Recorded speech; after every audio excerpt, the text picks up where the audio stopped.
31 million euros. That is the annual salary of Mbappé and Haaland, two of the most important stars in the world. Others like Kane, Salah, Lewandowski, or Vinicius receive between 20 and 25 million. But is it really a lot of money? How does it compare to other professions? An elite surgeon in the United States earns on average 1 million euros a year. An academic makes around 400,000. An airplane pilot, 600,000. And someone in the financial sector earns 2 million a year. Perhaps the role that comes closest at present is that of an artificial intelligence engineer. Companies like Meta and OpenAI pay salaries exceeding $10 million per year. The truth is, to find employees earning more than football players, we need to look at the CEOs of the world's most important companies. While Andy Jassy, the director of Amazon, received 37 million euros in 2024, Tim Cook of Apple received no less than 69 million. Although, if we look at specific cases, football has one that's completely out of place. We are talking about none other than Cristiano Ronaldo. He earns no less than 210 million euros per season at Al Nassr in Saudi Arabia, more than double the salary of the person who runs the company behind the iPhone, and 6 times more than Mbappé. It's absolutely mad.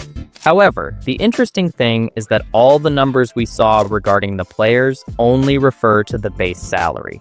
We did not consider other factors that could increase their reward or, it must be said, decrease it. To really understand how much a football player takes home, we propose the following. Let's imagine for a moment that our dream of signing our first contract as a professional player comes true. In that document, besides the base salary, we will find 5 other elements that will significantly change the final amount we end up receiving. The first 4 are good news for our football player self. The last one, however, is the villain of the story. And believe us, it matters much more than it seems. But let's start with the happy part of the story. The first element is the signing bonus. Basically, it's an amount the club will pay us for signing the contract.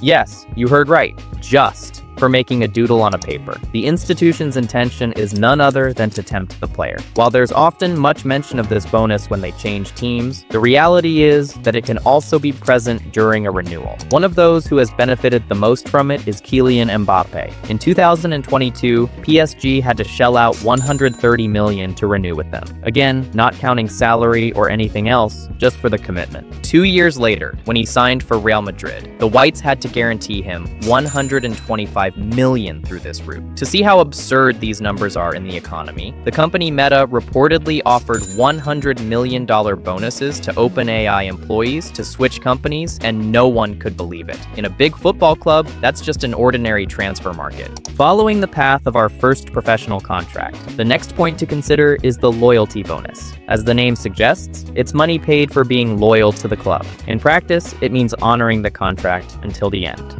You're probably wondering, wasn't the signing bonus and signing fee meant for that? Well, no. As you may know, it is normal for players to receive other offers during their contract. The purpose of this bonus is to discourage the move to another institution. For example, if we only have 1 year left on the contract, it might be better to stay until the end and receive that reward.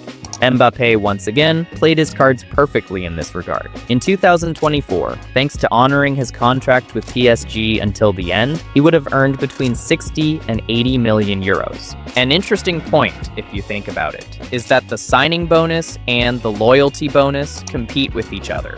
While the first one rewards us for signing a new agreement, the second one does so for staying until the end of the current one. So, when another club wants to hire us halfway, their signing bonus must be high enough to counterbalance the loyalty bonus we would be giving up. Obviously, when a team sees that it has a promising football player, like we could easily be, it gets ahead of those potential offers and already proposes a future signing bonus for a possible contract renewal. It's a real reward party.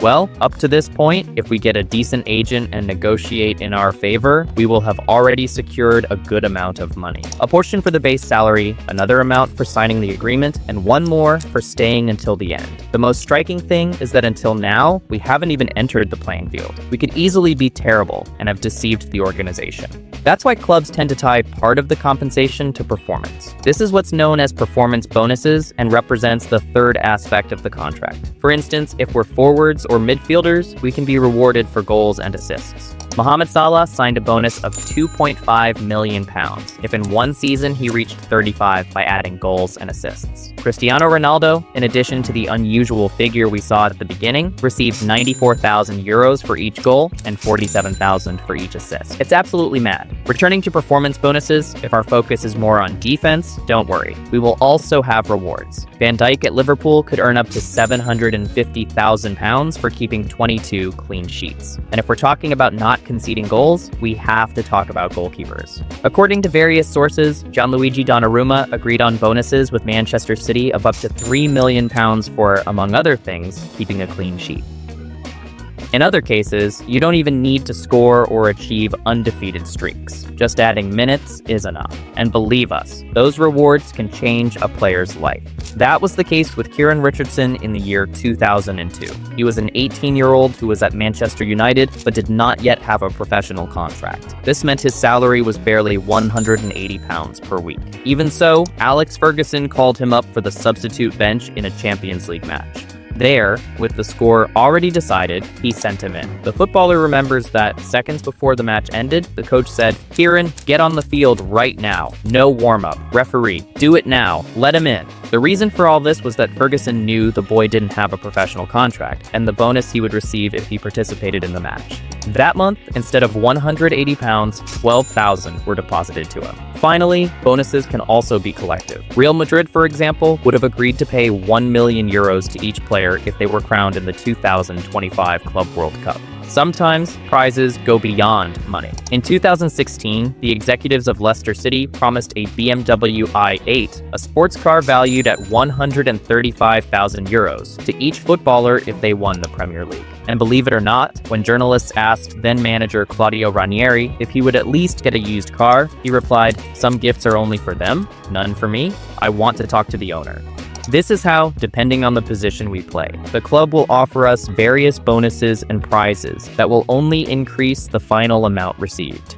And there ends the strictly sports-related part of our contract. But, as you know, we players have an impact that goes far beyond the playing field. What happens with us when we are not wearing sports gear has become increasingly significant. And with that, there is an asset that has started to gain special relevance: the well-known image. That's our fourth element in the contract. Specifically, when we talk about image rights, we're referring to the control we have over how our face, voice, name, or any element that identifies us is used. Technically, all humans have these rights. The only difference is that, in most cases, they hold no value. Nowadays, football players even trademark their celebrations. And if not, ask Cole Palmer, who did it with his famous celebration. To understand the agreement the soccer player reaches with the team about this, it's worth breaking it down into two parts. On one hand, its use in the sports field, photos to promote the club's jersey, official presentations, the team's social networks, and so on. All of this is included in the contract, and usually, full control is given to the club for these purposes. Then we have everything that happens outside of football itself. Here, we mainly refer to advertising campaigns with various brands. These rights tend to be outside the sports contract. That is, we, as players, keep 100% of the profits and decide what to do with them. Unless, of course, there is a special clause through which we have given up a portion of the club's profits. Why would we do this? Well, because it's also true that part of our image's value is directly associated with the institution we are part of. Being part of Real Madrid is not the same as a third division club. That's why the Spanish team usually adds a condition through which it keeps a share of the extra football income.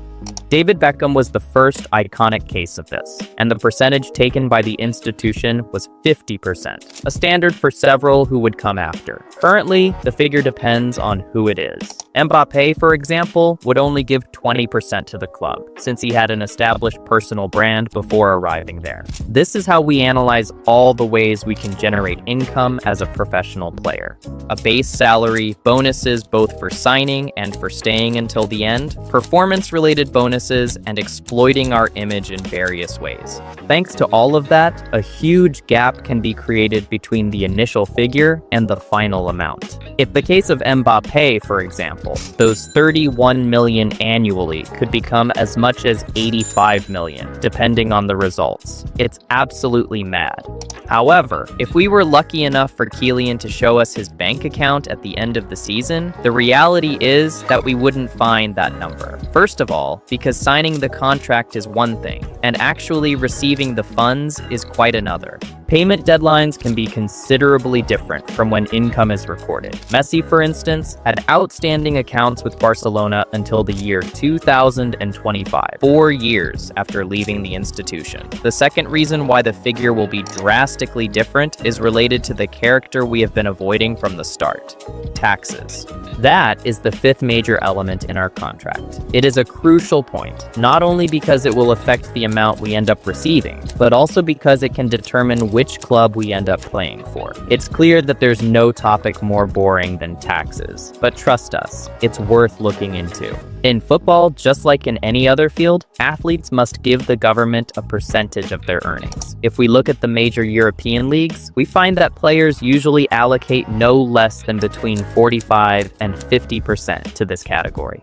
This means that out of every €2 that Real Madrid gives to Mbappé, 1 is taken by the Spanish state. However, the key point here is that countries can regulate it as they wish. And this is where something as tedious as taxes can determine where a footballer ends up. Imagine this hypothetical situation. There are 2 teams willing to hire us, one Italian and the other English. Both offer us an annual gross salary of 20 million euros. But let's assume that while the Italian state takes 50%, the English one only takes 10%. This will result in, at the end of the day, the figures entering our pocket being diametrically different. While in Italy we will have 10 million, in England it will be 18 million. Let us remember that both clubs are willing to spend the same. The problem is that, on our side, we will have more incentives to go to the Premier League. The government ultimately can decide whether the current superstar can join your club or not. For that reason, countries have implemented tax benefits to attract football players. The Cressida decree in Italy, for example, allowed newcomers to pay taxes on only half of their income, or the famous Beckham law in Spain, which was used to attract the star after whom the regulation was named. Javier Tebas, president of the league, clearly explained how these laws influenced Ronaldo's decision to join Juventus. His move to Italy benefits him because he will earn more money than here. On an international level, in Spain, we have the problem of not being able to compete from a fiscal point of view. When it comes to having the same salary offer from Real Madrid, Ronaldo gets more net in Italy. Currently, the most favorable case in this regard, perhaps to no one's surprise, is Saudi Arabia. There, in addition to the unusual figures they offer for gross salary, the income tax is 0%. Yes, 0. Everything goes to the player. Therefore, taxes are a big topic when it comes to understanding football contracts. So much so that many players delegate their image rights to companies to pay less tax.